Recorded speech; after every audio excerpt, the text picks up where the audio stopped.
Welcome back to my YouTube channel. As you all know, I'm your host, Diksha Tandon, where we navigate through our great adventure, crossing borders and international oceans to various countries around the world. On today's episode, we will begin our great adventure in the heart of Korea's capital, Seoul. Welcome to the streets of Korea, where you'll be able to find your favorite snacks at your local convenience store, bumping into dozens of your local neighborhood friends. But before we proceed any further on this walk, we must pause and start at the beginning.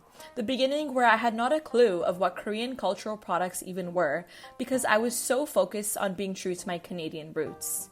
As we walk along the streets of Korea together, we will learn how I stumbled across my first taste of Korea, opening the doors to my changed norms and values. And at the end of our great adventure, we will be at the end of the street where our identities have forever shifted and adapted and grown. Now, having a South Asian background while being raised in Canada, there's one thing I always loved: food. I'm always willing to add a new flavor to my palate, and so naturally, my journey with Korean products began with food. Now, let's go back to the year 2019, where I was going to my very first sushi restaurant called Spring Sushi in Dundas Square.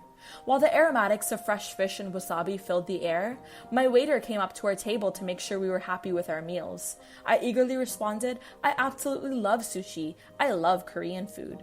With a goofy smile on his face, the waiter responded, "This is Japanese food," and went on to share that there are many East Asian cuisines that I need to try, including Mongolian, Korean, and Japanese. This 5-minute conversation with my waiter manifested the desire to explore Korean foods, and thus marked the start of my great adventure with Korean cultural products. Like most newbies, I tried Korean barbecue first, where I was presented with an assortment of meats packed with lots of flavors.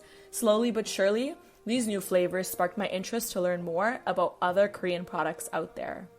Like the grass that grows during our spring seasons, my exposure and love for Korean products began to grow as well. Since I love to support other YouTubers like myself, I discovered Remy Ashton, a Korean YouTuber who is based out of LA. Remy's vlogs about how she stays true to her Korean roots and posts at-home cooking recipes and Korean lifestyle vlogs that I started to follow along with, allowing me to appreciate the Korean culture even more. Instead of passing by the Korean shops at my local mall, how I always have in the past, I actually went inside, and that started my fascination with Korean skincare products like the gwasa, and ensured that my skin is taken care of without any damages. My South Asian background has reinforced the importance of meditation and achieving inner peace. I found the Korean meditation guides overlapped with my South Asian roots, allowing me to really connect with Korea's values and cultures. Now, this great adventure started for me in 2019 and has been exactly 2 years of consuming Korean cultural products. It started with mistaking Japanese food for Korean, and a few meals later, I became in tune with Korean YouTubers, skincare, and Korean meditation. All of my Korean consumption on my great adventure has undoubtedly influenced and shaped my identity. But the 3 overarching ways that the consumption of Korean products has influenced my identity is that I have become self-aware, in tune with my spirituality, and become more open-minded. One of the most common things I've always heard of is xenophobia, but prior to my consumption of Korean popular products, I did not have a proper understanding of the xenophobic prejudice that my fellow Korean friends faced.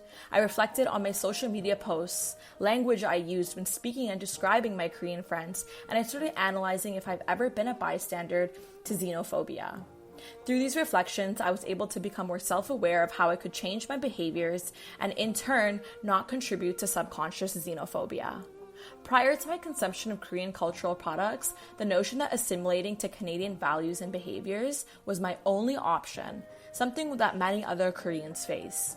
However, as my appreciation of Korean products grew through my usage, my identity began to shift towards understanding that being Canadian means to have an open mind, and that rather there's pride and not shame in mixing my Punjabi, Canadian, and Korean backgrounds together to create a beautiful cultural mosaic. Lastly, the most material identity shift was adopting the Korean values of spirituality into my daily lifestyle.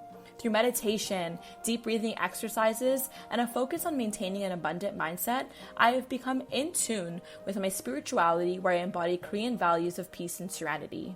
Buddha's teachings of give, even if you have little, has allowed me to learn to prioritize sharing, family, helpfulness, and patience within my life. With major identity changes where I learned how to be more self-aware, open-minded, and in tune with my spirituality, these all involved my internal growth. However, there are a range of external conceptions regarding my consumption of Korean products. Weird, K-pop fan, trend follower are some of the labels, but I hope that my internal growth will serve as a good example to my peers that it is far better to appreciate a culture than it is to judge it. And that wraps up our 5th episode on my channel, The Great Adventure. Although I've reached the end of my walk in the streets of Korea, Seoul, just remember that this is just the beginning for you. Thanks for listening.